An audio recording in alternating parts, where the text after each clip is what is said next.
I grew up originally from Clear Lake, but moved to Swaledale, eventually to Rockwell, and then here to Mason City, where I've lived since. My background includes a lot of sales experience. At one point, I was a licensed insurance agent, where I did sales manager training. I was also the online sales manager as well as marketing supervisor for a company here in town where we sold Freemason regalia exclusively online. And then after that, I moved to a cell phone company where I was a senior store manager here in Iowa. I was with the company for about 2.5 years before I was laid off. Responsibilities included literally speaking on every conference call that we had every week for 2.5 years, twice a week, explaining my success to the others throughout the district that weren't necessarily doing as hot as I was up here in Mason City. And also going around to different stores, training, hiring. There's been about 3 managers that I was hired for. I was also trained for district manager training. Unfortunately, that didn't work out. But yeah, my experience is mostly in sales and management. Got about 5 years of that under my belt. And why are you running for mayor? I'm running for mayor because, I believe that we have some issues here in Mason City that aren't being addressed. I believe that I have the perspective and the leadership abilities to try and bring to Mason City here what we need. Jobs are of huge importance, and I don't plan on being inclusive on certain industries. I have mentioned before that I do support a casino here in Mason City, and that's a rumor that's been floating around. Any type of industry that's going to bring jobs, economic growth, and visitors here in Mason City as well. I've spoken with, folks that, I've been explained the types of people, the visitors that we get here in Mason City, and what each one of them will bring as far as revenue or economic value to Mason City. Right now, I believe the horse shows and the folks that visit the Historic Park Inn right now are the top consumers as far as money spent here in Mason City. I feel it's important that we do what we can to encourage, more visitors here to Mason City, new industry. I believe we need better representation. I believe there needs to be more transparency with our elected officials. People shouldn't be afraid to come out and speak to their representative about an issue they're having in their ward or they feel is a problem in the city. I believe that, the city council as well as the mayor should work more with people to find solutions that are better for the majority of Mason City rather than, just a select few.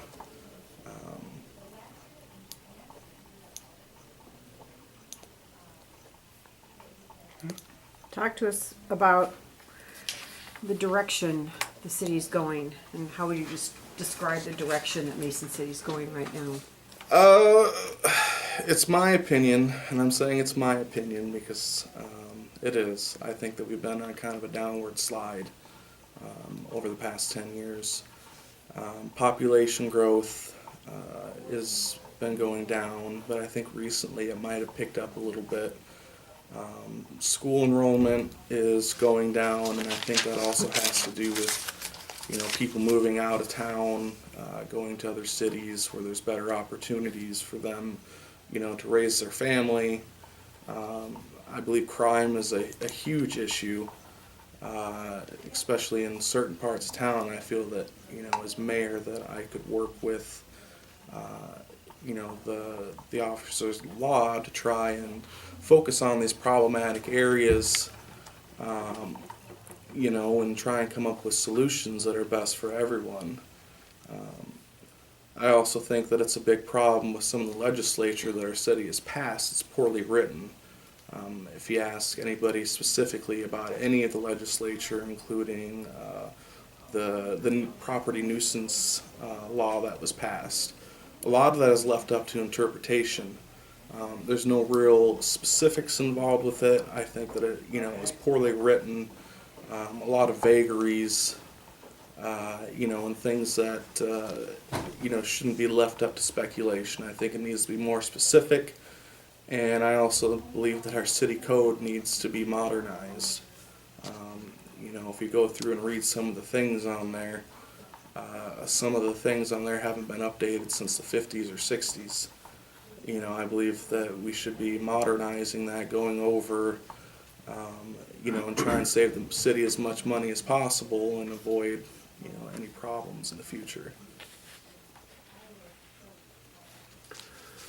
What's the role of the city, and specifically city government, in providing good jobs for citizens, and how do you think we're doing in that regard? Well, I don't believe that it's the city's responsibility to bring jobs, but they can certainly provide an environment where jobs can be brought into Mason City. I do know that the city government is one of the largest employers in Mason City, and that includes folks that work on the park, and do the road construction and, things of that matter.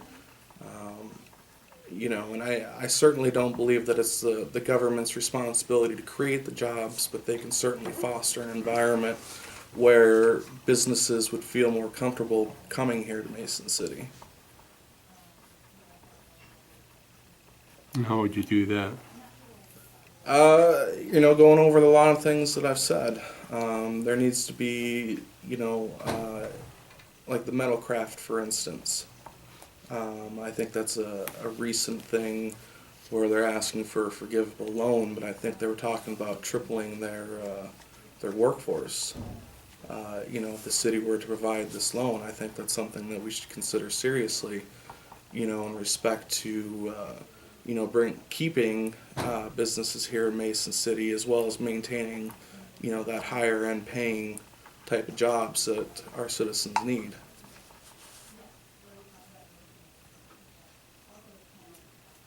The city contributes more than $100,000 a year to the North Iowa Corridor Economic Development Corporation. Do you think that's a good investment, and what is your position on partnering with the Chamber of Commerce? I believe that we do need to work more closely with the Chamber of Commerce. After all, they're basically the face of a lot of the local businesses here in town. I believe that we should work with them, and they should also work with us as well, to help create policy, and bring new ideas to the table. As far as the question about the North Iowa Corridor,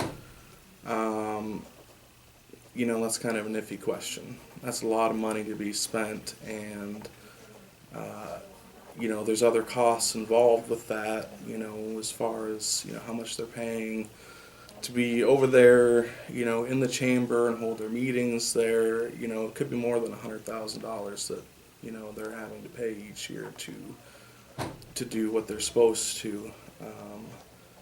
We already have the EDC,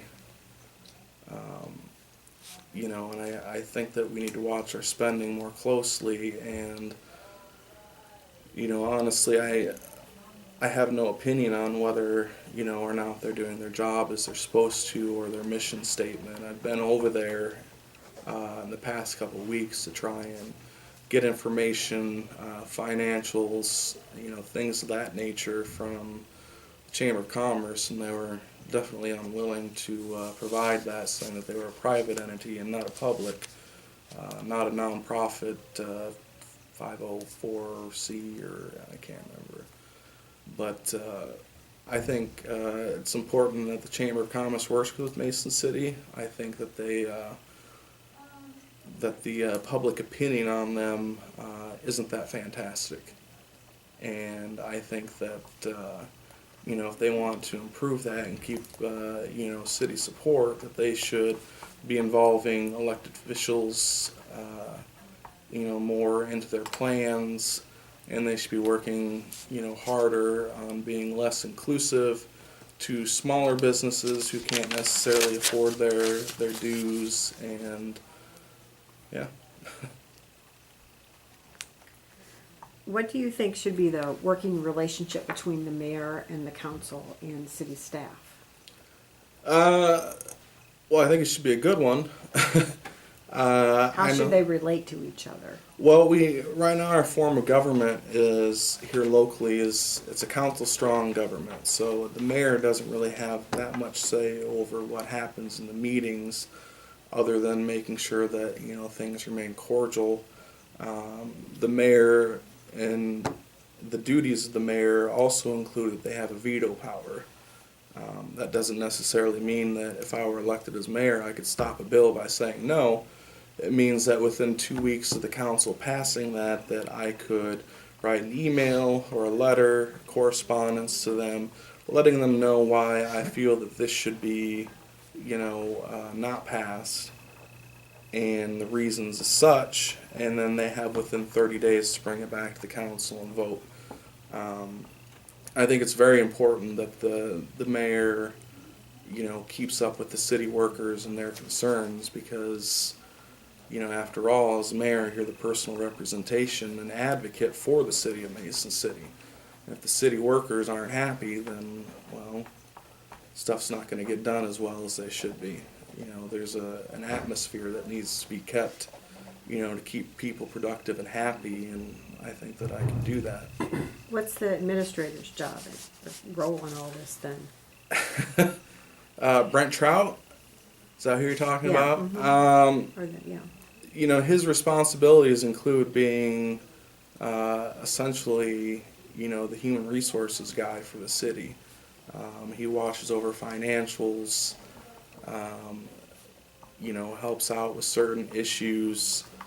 I do know that the council can put to a vote to give him more or less responsibilities, and I think that perhaps we should do that in regards to accountability with our city council and elected officials. There's not really good faith in our local elected government, and that's the feeling that I've gotten from literally 95% of the people that I've talked to out campaigning and door knocking and stuff. I think that he could be more beneficial and of more use in that, I was a big fan of him 6 years ago, but I think some things have changed with our local government, and I don't think I've had the experience where he's cut me off from speaking to an elected official, and I didn't find that very appropriate personally.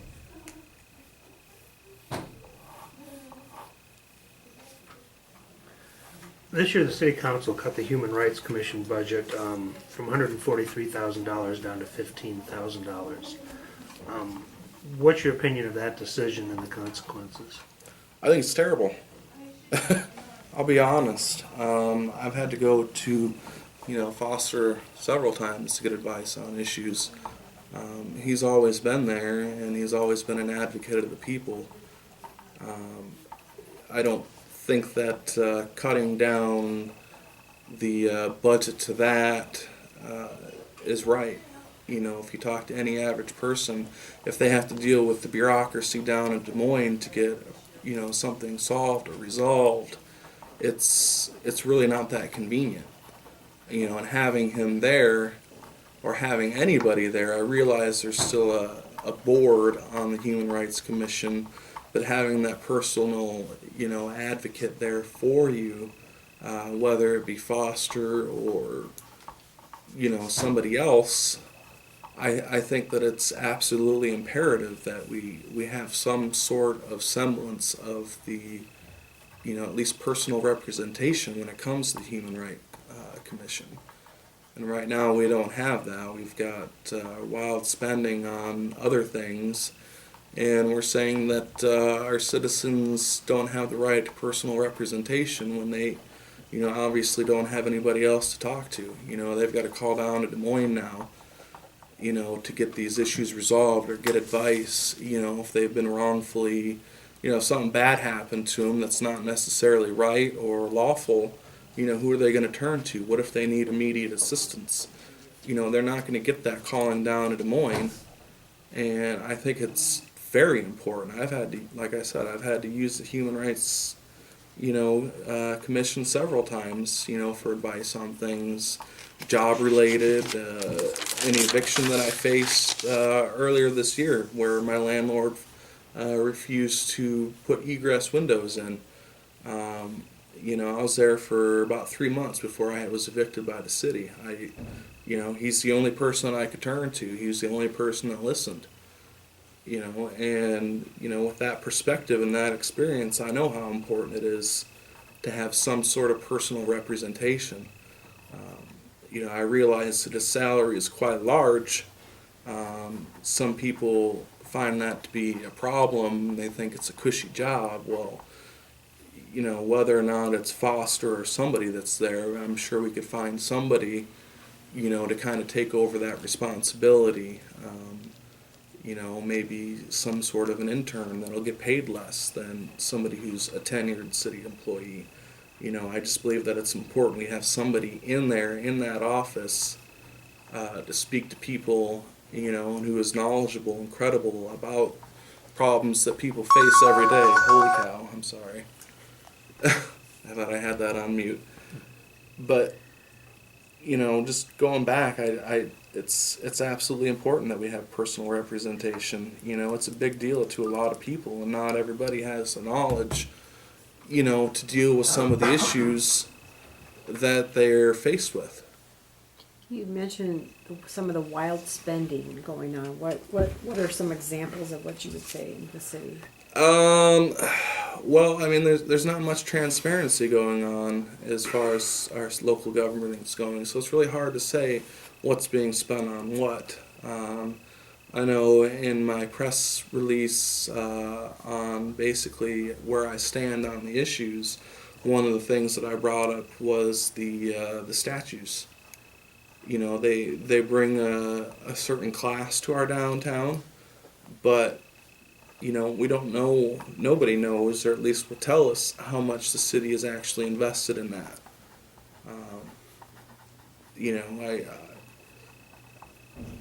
I don't understand how we can spend $40,000 plus on a bunch of statues and get rid of personal representation of the Human Rights Convention or Commission.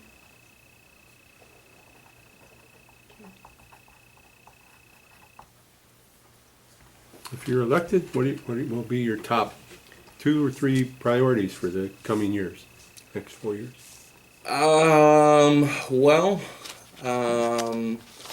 One of my biggest ideas that I have that I've got a lot of criticism from people about is the citywide Wi-Fi. That's not something that I can do without the council's support, but I know that I can work with them, in regards to that. There's 2 different ways that I've come up with as far as paying for that. One which would be cable franchising. A lot of cities our size are doing that with the cable companies in their town. I believe that we could work out a deal with one of the companies to either provide that access as part of the cable franchising deal, or another idea that I have would be for businesses advertising.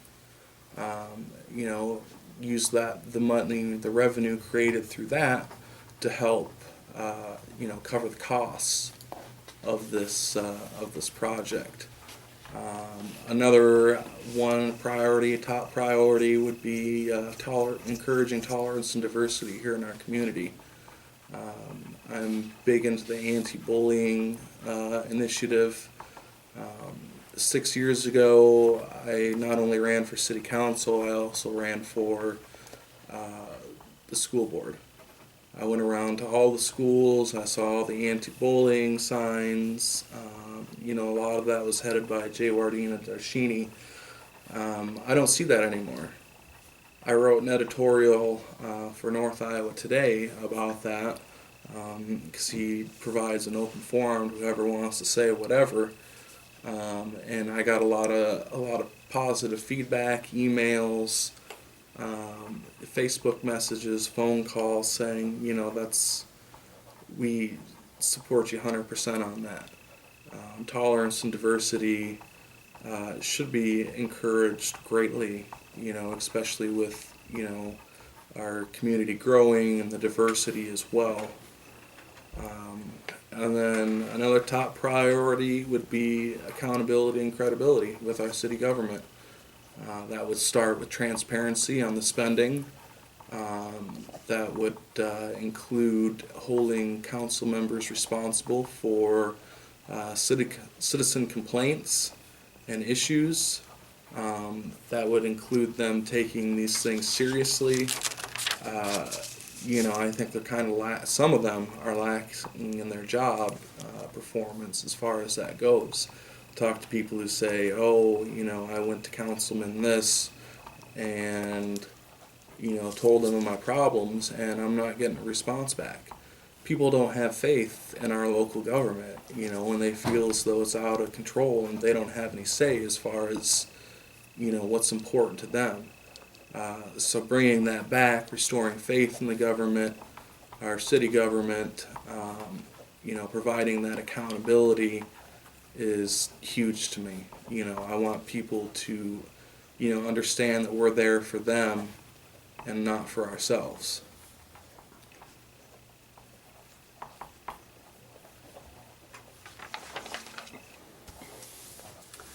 The kicker question that we've asked all candidates who have sat in that chair.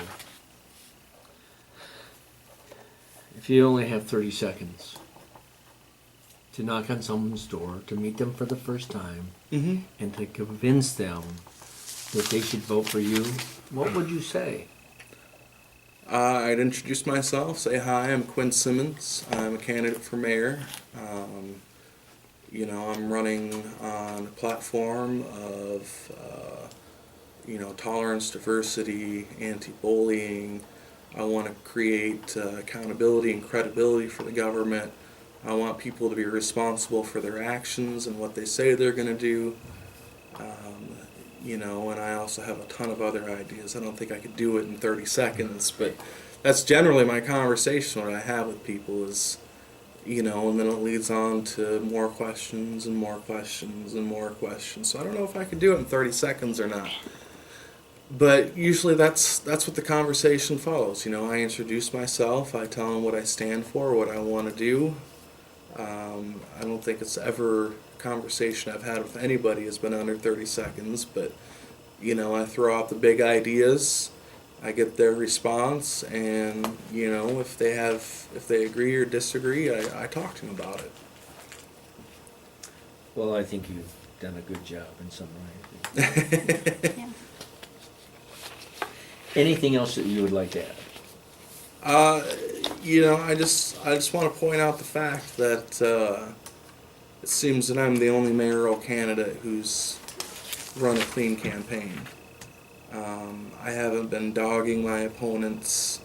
I haven't been putting their names through their mud. I'm focusing on the issues, that matter not only to myself but the citizens of Mason City. My objective in this campaign isn't to get people to dislike a candidate more than myself to get votes, but to listen and react on my ideas that I have included in my platform. I think that's a huge problem, and that's a lot of the reason why people don't run for office, because they're afraid their name, their family's name, whatever is going to get dragged through the mud, and it's hard. Running for office. My parents are like, "Oh my gosh, this was said about you online." And I say, well, it happens. That's part of, running for office. Anybody who has anything bad to say about you, well, it's their turn to say it. And I don't think that any elected official should take that personally, because it detracts from what's important. And like I said, that's the issues. That's what's important, not he said, she said, kind of situation. It's the issues that matter. You know, and that's what's important, and that's what we need to focus on and prioritize. You know, let's not spend so much time trying to make a circus act of an election, and let's spend more time talking about the issues. Let's debate. You know, let's have some cordial, responsible discourse between the candidates so people can decide for themselves the difference between, you know, what this person believes, what this person's position is, their ideas, their vision for the future. And we don't have that. We've just got people, like I said, that are trying to drag people through the mud, and then, you know, that becomes the focus. And I think that's a terrible way to do things, you know, and I've kept my promise, you know, and I'm going to do my damnedest to keep to that promise. But, you know, I think it's just important that people focus on the issues and the ideas, you know, and let that be the deciding factor on, you know, who they vote for, who they stand with.